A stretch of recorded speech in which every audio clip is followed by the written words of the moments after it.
أعوذ بالله من الشيطان الرجيم بسم الله الرحمن الرحيم الحمد لله رب العالمين الصلاة والسلام على سيدنا المرسلين أما بعد فقد قال الله تعالى في الفرقان العليم والفرقان المجيد السلام عليكم ورحمة الله وبركاته.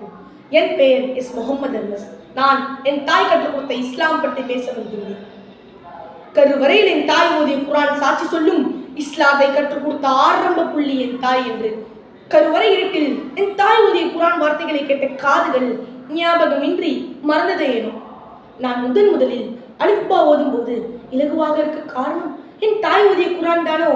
அல்லாஹ் அக்பர். ஞாபகம் இல்லை, ஆனால் உணர முடிகிறது. அதுதான் அற்புதமான உலகிற்கு கிடைத்த நமது புனிதமான இஸ்லாம் மார்க்கம். என்னை முதலில் அம்மா என்று சொல்ல வைக்கும் முன் அல்லாஹ் என்று சொல்லி அழகு பார்த்து விளைந்தாள். நான் முதலடி வைத்து நடக்கும் போது பிஸ்மில்லா என்று சொல்லி நடக்க வைத்து விளைந்தாள். மாஷா அல்லாஹ், அல்லாஹ் அக்பர் என்று மகிழ்ச்சி அடைந்து விளைந்தாய். நான் குழந்தையில் தூங்கும் போது அஸ்மாஉல் ஹுஸ்னா அல்லாஹ்வின் திருநாமங்கள் ஓதியவாறே என்னை தூங்க வைத்தாள். நான் குழந்தையில் பேச ஆரம்பிக்கும் போது இஸ்லாத்தின் கடமைகள் களிமா அவற்றை எனக்கு கற்றுக் கொடுத்தாள். என்னை பள்ளியில் சேர்த்து ஓத வைத்தாள். தூங்கி எழுந்தவுடன் துவாவிலிருந்து காலை மாலை ஓதும் துவா, சாப்பிடும் போது ஓதும் துவா, கலைப்பறை விளையும் போது ஓதும் துவா, வெளியே வரும்போது ஓதும் துவா, தூங்கும் முன் ஓதும் துவா வரை எனக்கு நன்கு தெரிந்த அனைத்து துவாக்களையும் எனக்கு கற்றுத்தந்தார். நான் ஓத படிக்க ஆரம்பிக்கும் முன் சூரா தாஹா 29வது ஆயத்தில் உள்ள ரப்பி சித்னி இல்மா, யா அல்லாஹ் எங்களுக்கு கல்வி நேரத்தை அதிகரிக்க செய்வாயாக என்று ஓதிய பிறகு என்னை ஆரம்பிக்க சொல்வார். நான் எந்த வேலையை ஆரம்பித்தாலும் பிஸ்மில்லா என்று ஆரம்பித்து முடித்ததும் அல்ஹம்துலில்லாஹ் என்று சொல்வார்.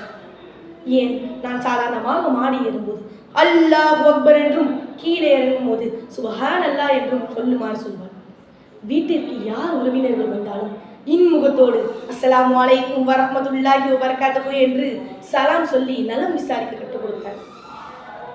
நான் பள்ளிக்கு செல்லும் போது ஆயத்துல் குர்சி, வீட்டை விட்டு வெளியேறும் துவா, சூரா அல் ஃபலக், நபி இப்ராஹிம் அலைஹிஸ்ஸலாம் அவர்களே அல்லாஹ் தஆலா மகத்துவமிக்க காப்பாற்றிய துவா ஹஸ்புனல்லாஹு வ நிஅமல் வக்கீல் ஓதிய பிறகு என்னை வீட்டை விட்டு வெளியே அனுப்புவார்.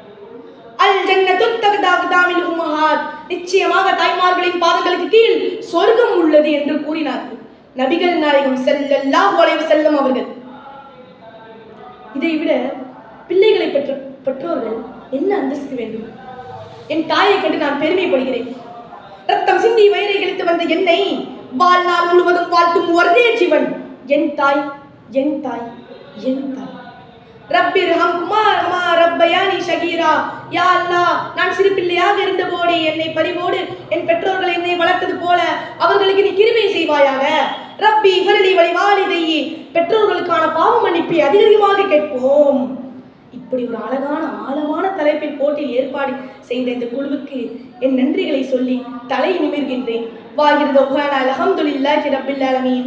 அஸ்ஸலாமு அலைக்கும் வரஹ்மத்துல்லாஹி வபரகாத்துஹு.